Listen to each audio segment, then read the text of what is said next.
সংকট নিয়ে আরো জানাতে রাজধানীর কল্যাণপুর থেকে যুক্ত হচ্ছেন মাহবুব হাসান রিপন এবং চুয়াডাঙ্গা থেকে যুক্ত হচ্ছেন অনিক চক্রবর্তী। শুরুতেই যাচ্ছি রিপনের কাছে। রিপন, জ্বালানি তেল পেতে রাজধানীবাসীর অপেক্ষা আরো বেড়েছে কিনা, আর একজন ভোক্তা কি পরিমাণ জ্বালানি পাচ্ছেন ফিলিং স্টেশন থেকে?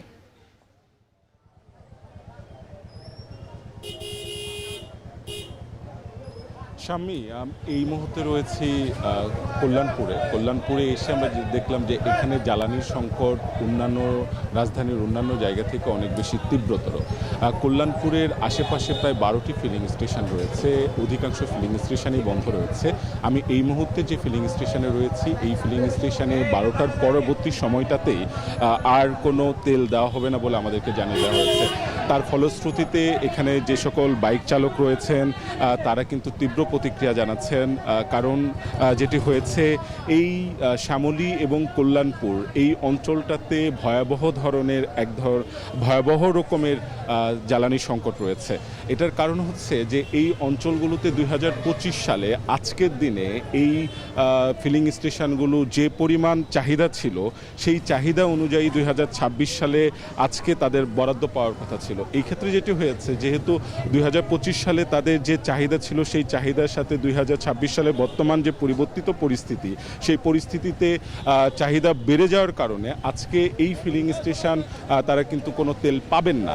সেই ক্ষেত্রে যেটি হয়েছে যে 12টার পরে আজকে দিনের মতো বন্ধ করে দিতে হবে এই ফিলিং স্টেশনটি। এই চিত্রটি কল্যাণপুরে অন্যান্য যে ফিলিং স্টেশন রয়েছে আমরা সেখানেও কথা বলেছি, তারাও একই কথা জানিয়েছেন যে তাদের আজকে দিনের জন্য যে বরাদ্দ, সেই বরাদ্দ না থাকায় তারা বাধ্য হয়েছে ফিলিং স্টেশন বন্ধ রাখতে। এই চিত্রটি আমরা ঢাকা শহরে সকাল থেকেই অন্যান্য জায়গাতে আমরা যখন গিয়েছি সেখানে কিন্তু আমরা দেখেছি যে এই চিত্রটি তেমন নয়। সেখানে আমরা দেখেছি দীর্ঘ লাইন দেখেছি, দীর্ঘ অপেক্ষা দেখেছি এবং 10 থেকে 12 ঘন্টা অপেক্ষাও দেখেছি। ভোর রাতে এসেছেন, কেউ মধ্যরাতে এসেছেন, কিন্তু তারা পাচ্ছিলেন রেশনিং পদ্ধতিতে তাদের যতটুকু চাহিদা ততটুকু না পেলেও রেশনিং পদ্ধতিতে 500 টাকার অকটেন পাচ্ছিলেন।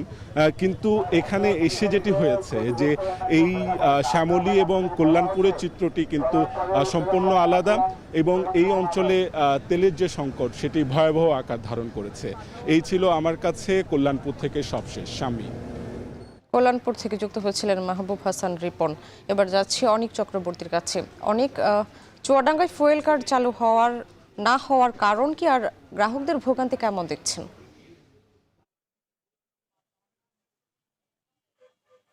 গ্রাহকদের যে ভোগান্তির কথা বলছেন, আসলে চুয়াডাঙ্গার যে 22টি পেট্রোল পাম্প রয়েছে, সেই 22টি পেট্রোল পাম্পে কিন্তু আসলে সকাল থেকেই পর্যাপ্ত ভিড়।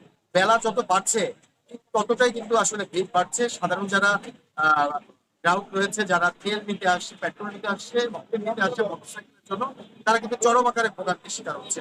দীর্ঘ লাইনে দাঁড়িয়ে সকাল থেকে কিন্তু আমি খোঁজ নিয়েছি যে সকাল থেকে 2 জন অসুস্থ হয়ে চুয়াডাঙ্গা সদর হাসপাতালে কিন্তু প্রাথমিকভাবে চিকিৎসা নিয়েছেন। সব থেকে বড় যে সমস্যা সেটা হচ্ছে ফুয়েল কার্ড। এই ফুয়েল কার্ড 30 এবং 31 তারিখে 2 দিন হচ্ছে জেলা প্রশাসনের পক্ষ থেকে সময়সীমা বেঁধে দেওয়া হয়েছিল। এই 2 দিনের মধ্যে ফুয়েল কার্ডের দেওয়া হবে। তারপরে 1 এপ্রিল থেকে ফুয়েল কার্ডের মাধ্যমে তেল বিতরণ করা হবে পেট্রোল পাম্পগুলোতে, যে 22টি পেট্রোল পাম্প রয়েছে। এর মধ্যে সময়সীমা যেহেতু 2 দিন মাত্র করা হয়েছে, যার কারণে সাধারণ মানুষের দাবির প্রেক্ষিতে আরো 2 দিন সময়সীমা বাড়িয়েছে জেলা প্রশাসন। এই 1, 2, 3 এবং 1, 2, 3 তারিখে 3 তারিখে ফুয়েল কার্ড বিতরণ করা হবে এবং আগামী 4 এপ্রিল থেকে চুয়াডাঙ্গায় ফুয়েল কার্ডের মাধ্যমে 22টি যে পেট্রোল পাম্প রয়েছে, সেই 22টি পেট্রোল পাম্পে তেল বিতরণ করবে সাধারণ গ্রাহকদের মাঝে। একটা বিষয় জানিয়ে রাখি যে চুয়াডাঙ্গায় কিন্তু এই ফুয়েল কার্ড বিতরণকে কেন্দ্র করে গতকাল কিন্তু চুয়াডাঙ্গার যে আলমডাঙ্গা উপজেলা রয়েছে, সেই আলমডাঙ্গা উপজেলায় একজনের মৃত্যু খবর আসলে নিশ্চিত হয়ে গেছে। পাশাপাশি এই যে দীর্ঘ লাইন, আজকে সকাল থেকেই আমি বিভিন্ন পেট্রোল পাম্পে খোঁজ নিয়েছি। এখন আমি আছি মোজাম্মেল হক শহরের যে মোজাম্মেল হক পেট্রোল পাম্প রয়েছে, সেই পেট্রোল পাম্পে আমি দেখছি যে সকাল থেকে কিন্তু আসলে দীর্ঘ লাইন।